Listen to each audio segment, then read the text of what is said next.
Hello everyone, welcome to Cracking Addiction. My name's Dr. Fergal Armstrong, and once again we have with us the good Dr. Laura Petracek. Laura, I thought we'd begin a couple of discussions around radical acceptance. So I've got two questions to set the discussion off. First of all, how would you define it? What is it? And then the second question is, why is it useful? What are your thoughts? What is it and why is it useful? So radical acceptance is allowing something to be. It is what it is a common phrase we hear. And it's not necessarily being okay with what happened, but that we can't change it. We could change our attitude towards it, but not the issue itself. It's acknowledging that you have the resources, emotional resources, let's say, to move forward and heal. Learning to accept reality is challenging, but it's the path forward to end suffering. There's a lot in there. Before we unpack that, why is it useful? Why are we even talking about it? It's useful because going back to the phrase, pain is inevitable, suffering is optional, it helps lessen suffering.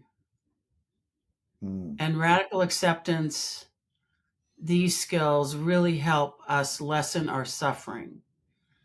So meaning by not accepting something, by ruminating over and over, we're adding suffering to the pain. So let's say, your mom died. If you just kept going, why, or I should have been closer, or, I should have, woulda, coulda, you're adding suffering to the pain that's inevitable. I mean, the palliation of pain, the palliation of emotional pain is a laudable goal in itself, irrespective of context. But in the context of our discussions, we are talking about dialectical behavioral therapy in the context of addiction and substance use disorders, aren't we? So that's a particularly useful skill to have, isn't it? Because it's the amelioration of pain can actually reduce substance use. Yes, that's a very good point. The more we accept certain situations, the less likely we become. What was that? The less triggered we become. Yes, less triggering, and then therefore the trigger is to pick up a drink or a drug, so then less likely to pick up a drink or a drug. So but it's also that's how I view it. Yes. I also look at this in terms of the first step, which for a lot of people is tough, meaning they're powerless over alcohol and drugs. For some people, they get it quickly. For some people, that takes years. And it causes suffering because they don't accept they have an alcohol and substance use problem. And they keep trying different formulas, different combinations, different everything, and so that the lack of radical acceptance also adds to addict or alcoholic suffering. So let's go back to the things that you said when we were explaining what it was, radical acceptance. When I talk about radical acceptance to people, a lot of people say, well, does that mean I should accept being abused or by my spouse or being bullied at work? No. How do you make that distinction? Well, a phrase I use with clients is, you don't have to accept unacceptable behavior.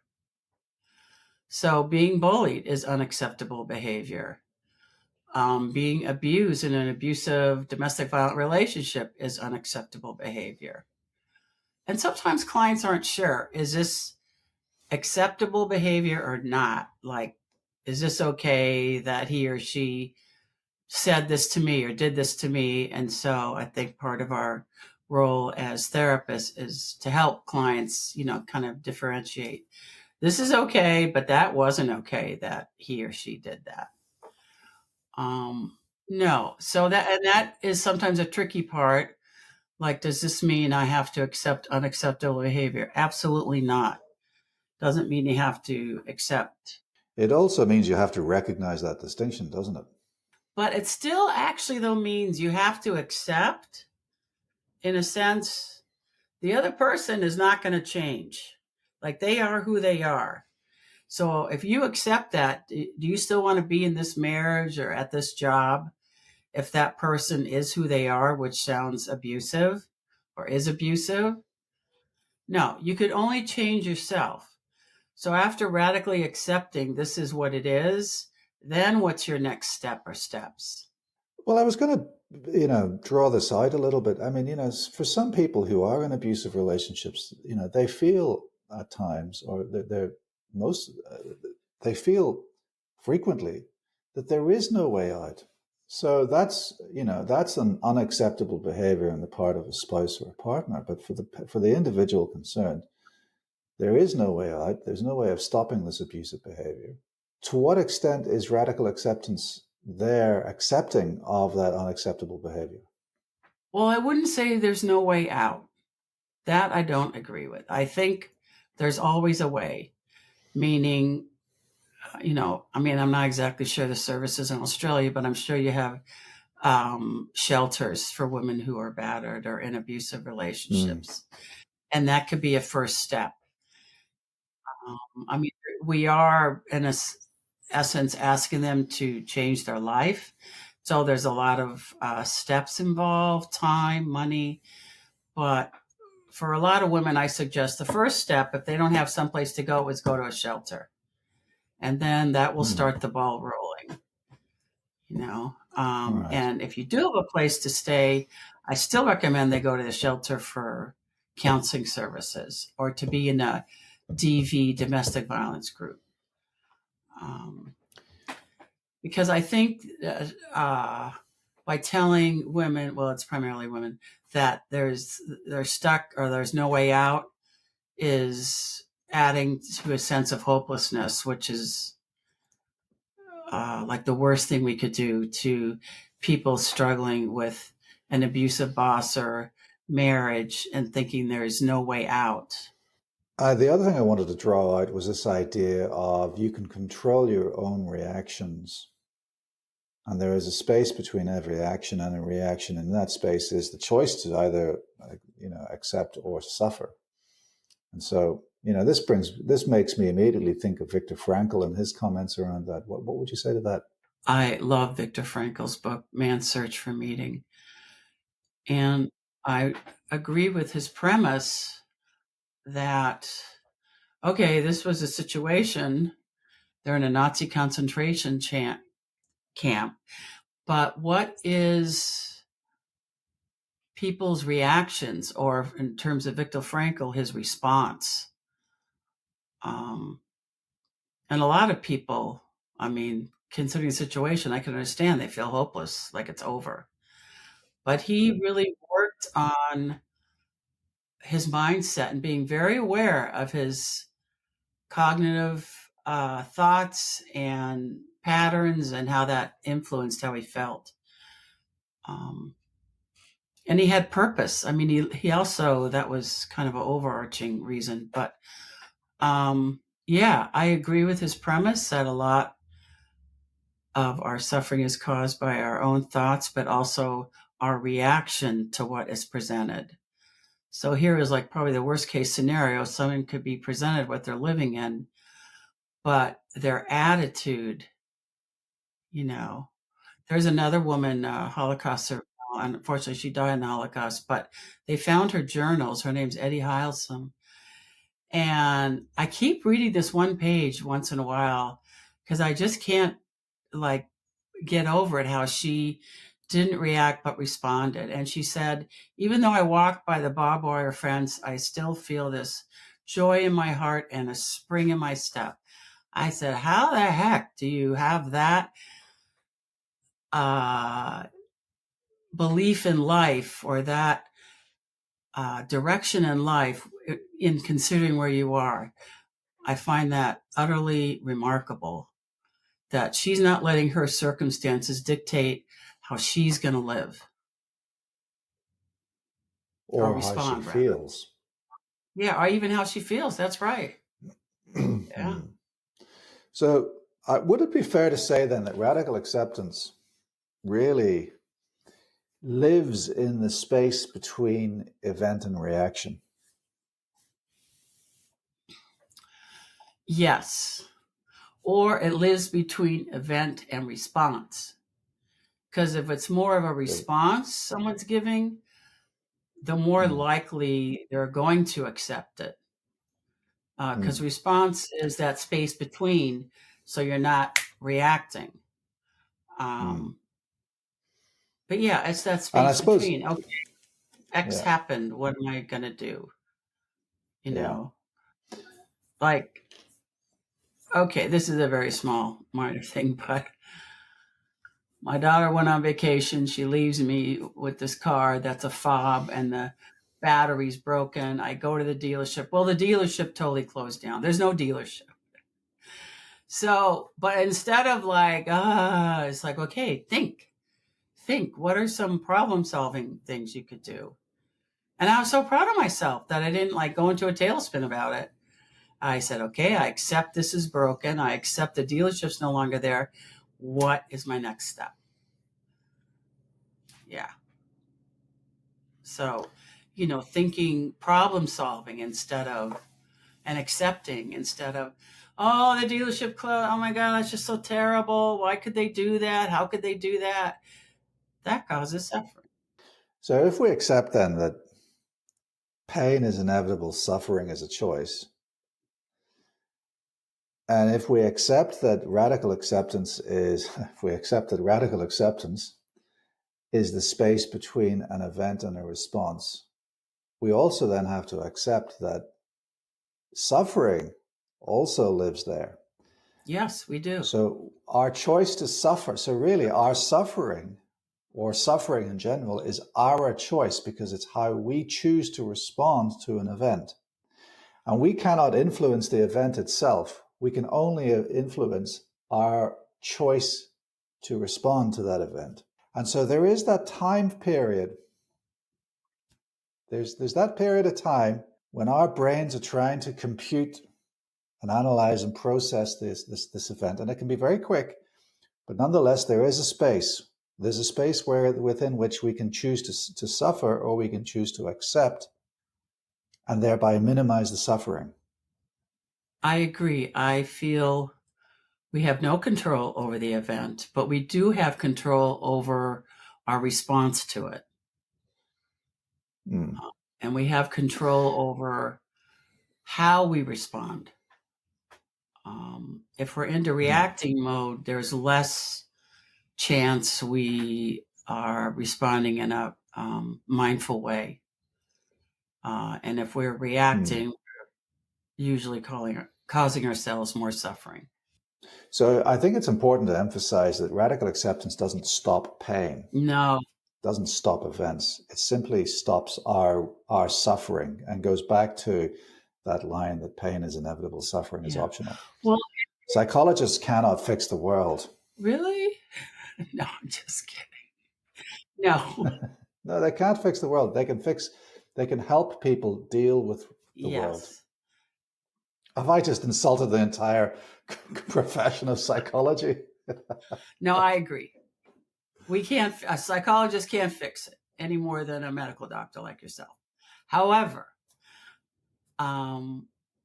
we can help patients not add more fuel to the fire, not add to their suffering. I mean, if someone dies, that's pain. And of course they are going to suffer, somewhat, but we could help them to not add to the suffering by, blaming themselves, or I should have been there, or I should have taken him to the doctor, or whatever. All those shoulda, woulda, coulda adds to suffering.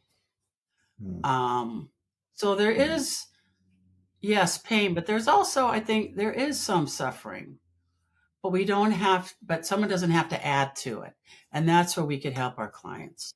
So what specific techniques are there to actually, reduce reduce the suffering in that space to achieve radical acceptance? One of them is being willingness. So practicing approaching life situation with a willing attitude, because a lot of times the suffering is also a closed off attitude or closed off stance.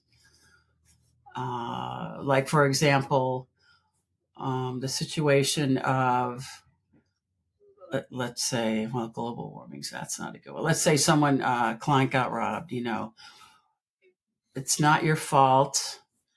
You couldn't have done anything differently. And so if you would just even be willing to consider that it's not your fault, being willing to look at other possible reasons other than blaming yourself. Because a lot of times clients, especially if things don't go right or things go wrong or something happens they're upset about, they blame themselves. And so to help them, look at that, like beating yourself up is not going to help. That's going to add to suffering. So being willing to let yourself off the hook, that's one tool. Another tool is not burning your bridges. So maybe the suffering is you get fired maybe the pain is you get fired from your job. The suffering is, I'm going to get back at them. I'm going to, make sure I'm hurtful in some way. I'm going to have other people complain about this boss.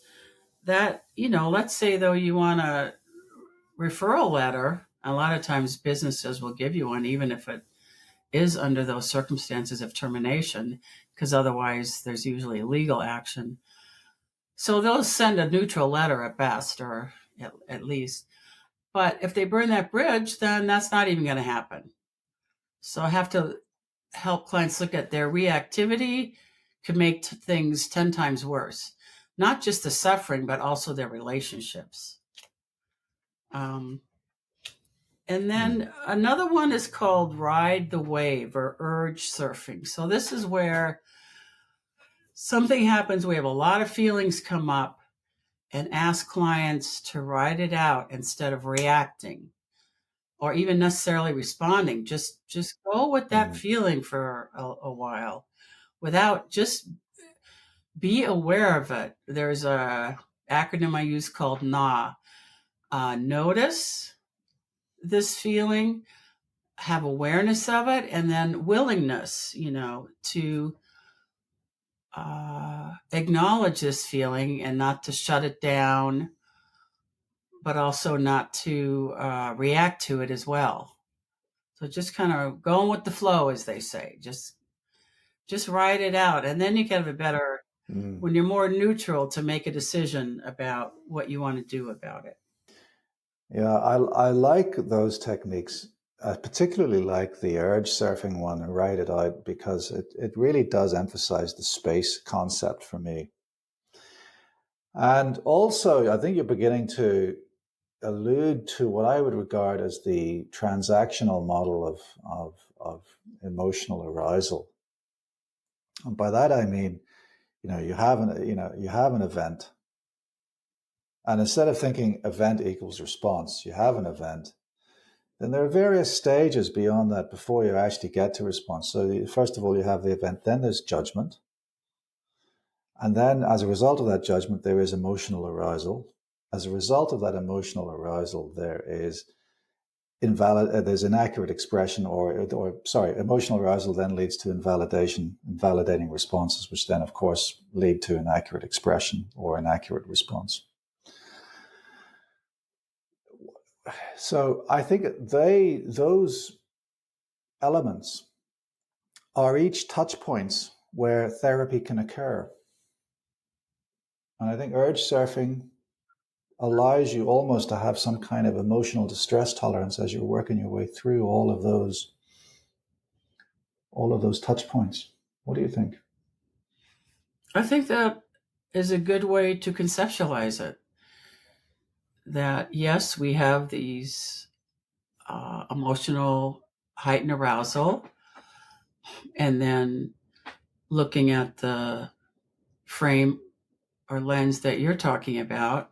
So there's the incident, and then there's the judgment about it. And then from that judgment comes the heightened arousal or emotion. And then from there comes our response, or usually reaction to it. So the urge surfing is, yes, going through all those, and then you get to where the waves are really low, and we're more in our right state of mind, as it were. And then from there, okay, I'm a little calmer now. What do I want to do about this situation? So, unfortunately, we're run out of time today, but I was hoping we could continue our discussions regarding how we actually deal with radical acceptance in a more practical way. But I want to thank you for your time today, Laura. Thank you so much.